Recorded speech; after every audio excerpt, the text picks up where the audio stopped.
Mother's Day was always a quiet celebration in our household, tea at dawn, a scatter of dainty pastries on the dining table, Emily's wide-eyed grin as she presented her carefully crafted cards.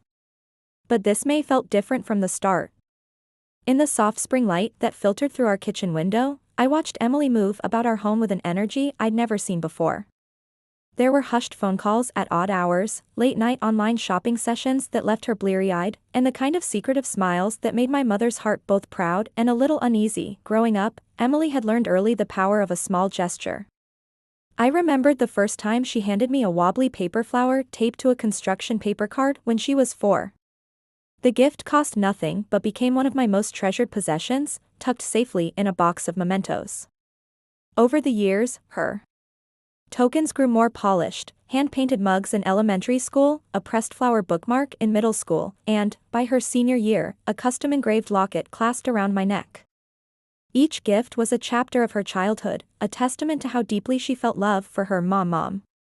But then Jacob entered our lives. He was warm and kind, with a quiet sense of humor that balanced Emily's exuberance. As they fell in love, I welcomed him with open arms, certain that our family would expand in both size and spirit. His mother, Diane, however, remained something of an enigma. I met her only on special occasions, a polite handshake at Christmas, a brief wave at Emily's college graduation, a shouted "Happy Birthday" shouted from across a bustling restaurant. We were cordial, but I felt a distance, as though two polite travelers passing on a crowded platform, aware of each other's presence, but never quite stepping aboard the same train. In early April, Emily began dropping hints. "Mom, can you look after Lily for a weekend in May?" she asked one afternoon as I stirred a pot of soup. Lily, our golden retriever, had always been the family's beloved companion. I looked up, soup ladle in hand. "Of course, Pumpkin. What's going on?" She shrugged, but her eyes sparkled. "Just a little project for Grandma Diane." Later that week, I found a glossy brochure on the counter, Holland America Line. A Mediterranean cruise, complete with shore excursions in Santorini, Naples, and Barcelona. My chest tightened. Such an extravagant gift for a woman who, in all honesty, I barely knew. That evening, after tucking Lily into her bed in the laundry room, I cornered Emily in her bedroom. Her laptop glowed with tabs of diamond retailers, sizing guides, and travel blogs. She looked up, cheeks flushed, part excitement, part guilt. "I want to do something big," she said, voice soft. "Grandma Diane has always treated Jacob like her own son. I feel like I owe her that." I sat beside her on the edge of the bed, running a hand through her hair. "You're generous, love. But remember, gifts aren't measured by price tags." She squeezed my hand. "I know. But I think this time it matters." I wanted to argue, to remind her that love was in the thought, not the cost. But in her eyes, I saw the same fierce loyalty she'd shown me all her life, and I knew I couldn't stand in her way. Over the next 2 weeks, our house buzzed with activity. Boxes arrived at the door, not for me or Tom, but for Emily, brass shipping crates embossed with the name of a jeweler in New York City. Padded envelopes from a travel agency marking the final payment for a luxury suite. She'd drawn invisible battle lines between two women who, until now, had only exchanged pleasantries. In her mind, this surprise would bridge years of polite silence. To 18 night, Tom and I whispered in our bedroom. He sensed my turmoil, the thrill of watching my daughter plan something magnificent, and the rising anxiety that my own Mother's Day gesture would pale in comparison. "Remember," he said, resting a hand on my shoulder, "you've given Emily more than any ring or cruise could. She carries your kindness, your humor, your resilience. That's your true legacy." His words soothed me, but as I lay awake, I wondered if they would echo through the living room on Mother's Day morning, or be drowned out by Diane's tears of joy and the sparkle of a solitaire. And then it happened. The night before Mother's Day, I found Emily in the living room, surrounded by photographs, dozens of them, strewn across the coffee table. There were pictures of me cradling newborn Emily, of us baking cookies at Christmas, of our annual beach trips, of laughter and tears, and everyday moments woven into the fabric of our lives. A scrapbook in the making. My throat tightened. She looked up and said, I was going to give this to you, too. But if I'm focusing on Grandma, I wanted you to have it later. I choked back emotion. We'll have our own celebration, darling. She shook her head. No, I want you to open it on Mother's Day. Promise? I nodded, tears pooling. I promise. That night, sleep eluded me. I lay in bed listening to the soft hum of lilies. Breathing downstairs, imagining the next day's scenes, Diane's gasp at the ring, her delight at the itinerary, and then my turn, standing before 2 generations of women, offering a gift that carried the weight of decades. My stomach fluttered with both anticipation and dread. Yet beneath it all, a quiet hope stirred, that love, no matter its shape or size, might finally close the distance between us. Dawn, the world was painted in rose gold light, and Mother's Day had arrived. Chapter 2 awaited, but for now, I stood on the threshold of change, clutching the smallest gift and the largest promise, 2 tokens of love, each priceless in its own way. Mother's Day morning broke with a gentle hush. The pale blue sky outside the living room windows promised a perfect spring day, warm but not yet hot, a soft breeze stirring the curtains. Inside, the house was filled with the scent of freshly brewed coffee, honeyed scones, and the faint fragrance of lilies Emily had carefully arranged in a crystal vase the night before. I lingered in the kitchen, my fingers curling around the handle of my mug, feeling both exhilarated and dread-laced. As the hour of revelation drew near, Emily and Jacob were already in the living room, moving with quiet precision. Jacob adjusted a plush velvet cushion on the sofa, Emily smoothed the silk ribbon around a collection of gift bags, their contents whispering of luxury. Mom, Emily called softly when she saw me, come see. She guided me to a low coffee table strewn with delicate boxes and brochures, a slender envelope containing cruise tickets embossed with gold foil, a slim velvet ring box perched atop a stack of travel guides. Diane would arrive any minute. Damn, my heart pounded as I helped place the final pieces. I felt like a stagehand setting up a grand performance, one I could never truly star in. My own gift, wrapped in cheerful pink paper, sat in a corner of the table, almost hidden among the glittering prizes. I drew a steadying breath. Emily slipped her hand into mine, giving it a reassuring squeeze. You'll be fine, she whispered, but her eyes betrayed a flicker of sympathy. Just then, the doorbell chimed. I smoothed my skirt, planted my feet, and joined the others as Jacob opened the door. Diane stepped in, radiant in a spring dress of pale yellow, her silver hair catching the morning light. She smiled warmly at me, her eyes crinkling. Happy Mother's Day, she said, embracing me in a light but genuine hug. For a split second, I saw surprise in her face, perhaps she didn't expect me to greet her so enthusiastically. We guided her to the sofa, offering tea and scones. Diane accepted, settling gracefully into the cushions. The room hummed with polite conversation, talk of the weather, the dog's antics, the book Diane had finished last week. But beneath the words, I sensed an undercurrent of anticipation. Everyone waiting for Emily's signal. Finally, Emily cleared her throat. Grandma, she said, her voice soft but firm, we wanted to do something very special for you this year. She handed Diane the embossed envelope. Diane's furrowed brow slowly lifted as she realized what it was. For me, she murmured, sliding a slender finger into the seal and drawing out the golden-edged tickets. She stared at them, speechless, while Jacob offered an explanatory flourish. It's a 7-day Mediterranean cruise, full suite upgrade. He held up a glossy brochure depicting the ship, stunning white hull, sweeping decks, emerald waters.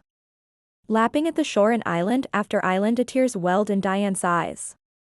She looked at Emily, her voice thick. I don't know what to say.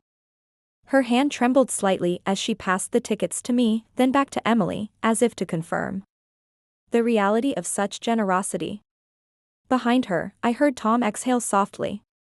I didn't dare meet Diane's gaze. My chest tightened, and I felt the warmth of my own tears pressing behind my eyelids, but Emily wasn't finished. She lifted the small velvet box and set it delicately on Diane's lap. Diane's fingers hovered above it, hesitant, then she opened the lid. Nestled inside was a ring so luminous that even the morning light seemed to pale beside it, a 3-carat emerald-cut diamond set in a sleek platinum band. The facets catching every flicker of sun and refracting it into 1,000 tiny prisms. Diane gasped, her hand flying to her chest. She drew a shaky breath. "Emily," she choked, it's beautiful." The room hushed completely. Only the distant sound of birds drifted in through the open windows. I stood to the side. My own gift suddenly feeling ludicrous, a pink plastic photo frame costing less than a coffee refill. I could hear my own heartbeat. How could I, her daughter-in-law's mother, compete with such splendor?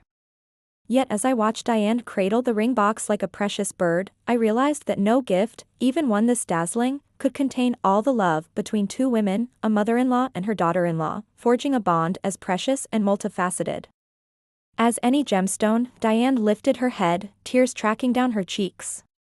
She looked first at Emily, then at Jacob, then at me and Tom. "I'm overwhelmed," she said, her voice steadying. "This is far beyond anything I ever expected." She slipped the ring onto her finger, the metal cool and perfect around her slender hand. Then she extended her hand toward me and Jacob, and I joined them in a circle of embraces. In that moment, despite my own flush of insecurity, I felt a profound sense of family knit tighter. The grand gestures, the miles of preparation, the price tags, they all culminated in this single instant of shared love. Diane lifted her glass of tea toward me. "To family," she said, and the rest of us echoed, "To family." The words rang through the room like a promise. Afterward, as plates of scones and pastries were cleared away, conversation flowed freely. Diane's plans for the cruise, stories of Jacob's childhood, fond recollections of Emily as a toddler. I watched her study my face as I laughed at one of Tom's jokes, and in her eyes I saw openness replacing reserve. She wasn't just dazzled by diamonds, she was touched by the warmth that filled her home that morning. Later, when the excitement had settled into comfortable chatter, Emily leaned toward me and whispered, "Thank you for being here." I squeezed her hand. "Wouldn't miss it." And in that moment, I knew that chapter 2 of our family's story was not just about a ring or a cruise, but about a bridge built between hearts, one that would hold strong long after the Mediterranean sunsets had faded. The day after Mother's Day dawned with a gentle hush. The house felt different, lighter, somehow, as if the grand gestures of the previous morning had pulled back an invisible curtain between us all. I woke early to the sound of birdsong drifting through the open windows and made my way downstairs, half expecting to find the Mediterranean brochures still scattered on the coffee table. Instead, the living room was neat, as though the previous day's excitement had been carefully swept away alongside the empty teacups and discarded ribbons. I poured myself a cup of coffee and settled into the sofa, clutching the small pink frame that had caused me such silent embarrassment. Inside it, the photo of Emily and me from last summer's beach trip smiled up at me, our matching sun hats, our sandy feet, the way our laughter seemed almost audible through the glossy print.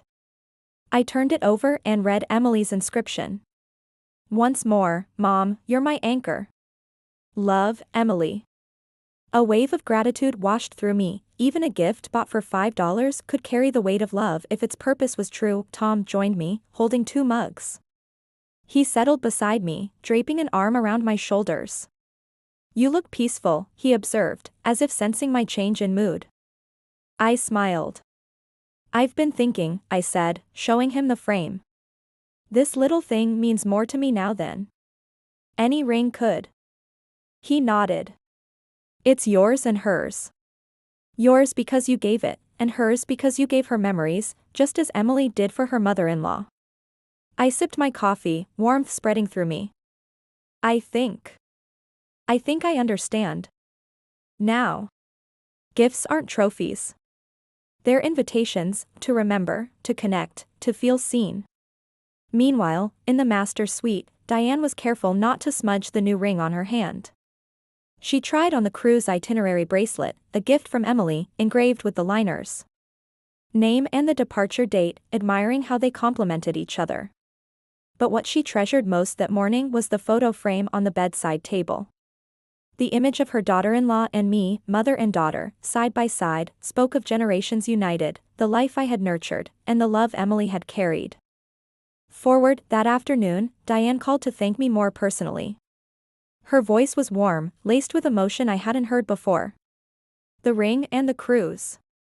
They're incredible, but that picture frame, she said, pausing to choose her words, that reminded me of the life you've built, the daughter you've raised. It touched me deeply. I felt tears prick my eyes as I replied, "Thank you, Diane. That means the world to me." We spoke of simple things then, the blooming roses in her garden, plans for a joint luncheon later that week, and an idea she had to invite both our families for a summer picnic. It felt like an invitation into her world, beyond the formalities that had defined our relationship until now. That BY evening, the house had returned to its usual rhythm, laughter in the kitchen as Emily and Jacob prepared dinner, Lily's tail thumping against the hardwood floor, Tom reading the newspaper by the window. But amid those ordinary moments, an extraordinary closeness had taken root. Diane dropped by unannounced, bearing a plate of freshly baked lemon bars. She handed them to Emily, then placed her hands on my shoulders and looked into my eyes. "I'd like us to be friends, you and I," she said softly. "No more formalities. Just family." I felt my heart swell.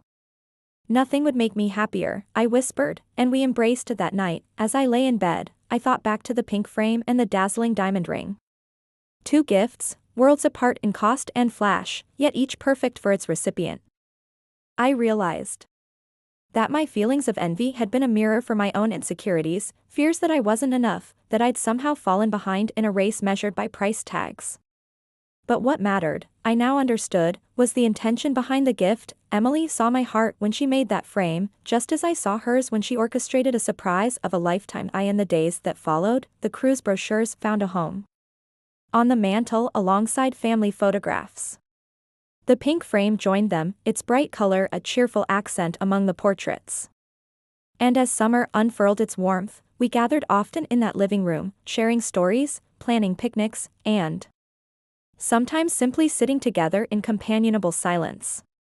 Whenever I glanced at that frame, I felt anchored to my daughter-in-law, to a family bound not by grand gestures alone but by the quiet, steadfast love that we carried in our hearts. Chapter 4 would come in time, a full circle of connection and renewal, but in this sweet, ordinary aftermath, I discovered the simplest truth of all, that love's greatest gifts are not its showpieces, but its moments of vulnerability, gratitude, and unguarded joy. And sometimes, the humblest token holds the richest treasure.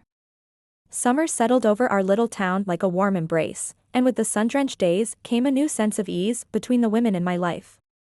By midsummer, Diane and I had fallen into a comfortable rhythm, shared morning coffees on the back porch, gentle laughter as we weeded her rose garden, and unhurried conversations that filled in the blank spaces between our histories.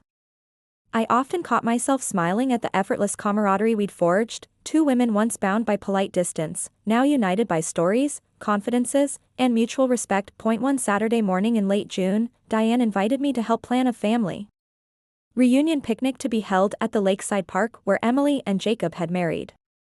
It felt fitting, a return to the place where our families blended, both literally and figuratively. As we laid out the guest list on her kitchen table, she looked up at me, her eyes bright.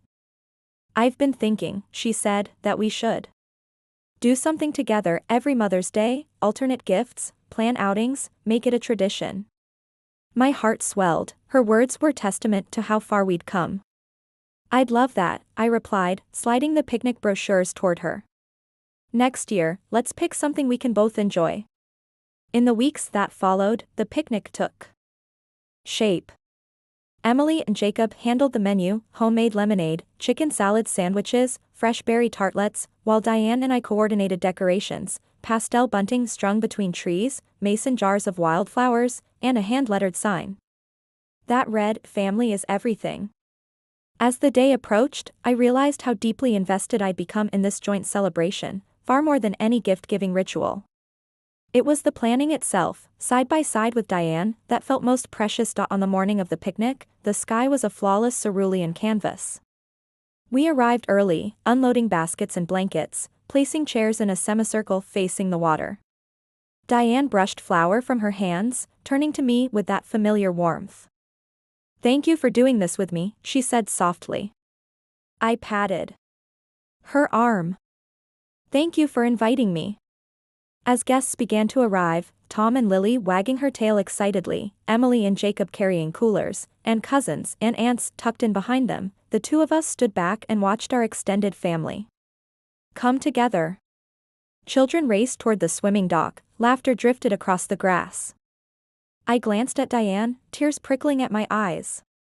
She caught my gaze and raised her water bottle in a mock toast. I laughed, raising mine in return later as sandwiches were passed around and the lake shimmered under the afternoon sun. Emily stood to make an impromptu speech.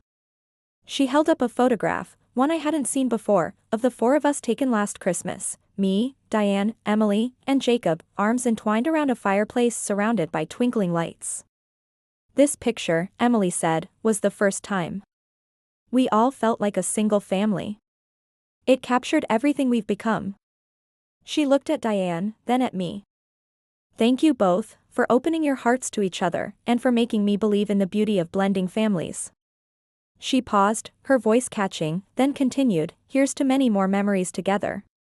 Glasses clinked, the children cheered, and for a moment the world felt perfectly aligned. After the toast, Diane slipped her hand into mine. I wish I could have thanked you properly that day in May, she said, but I feel like this is my true way of showing gratitude. I squeezed her hand, thinking of the plastic frame I'd given her and the extravagant gifts Emily had bestowed. You've already thanked me, I replied. Every time you laugh at my jokes, every time you spill your secrets over coffee. Every time you call me friend instead of just in-law, those are your thank yous. As the sun dipped low, painting the sky in streaks of pink and gold, we packed up the remnants of the picnic.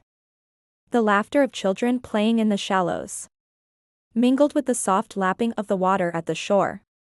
I looked at Diane, her silver hair glowing in the twilight, a contented smile on her face, and felt a surge of gratitude, for the ring that had broken the ice, for the plastic frame that had warmed a heart, and for the family we had become that evening. As Jackson Browne's These Days played softly through the speakers back at Emily's house, I nestled on the couch beside Diane with 2 mugs of chamomile tea.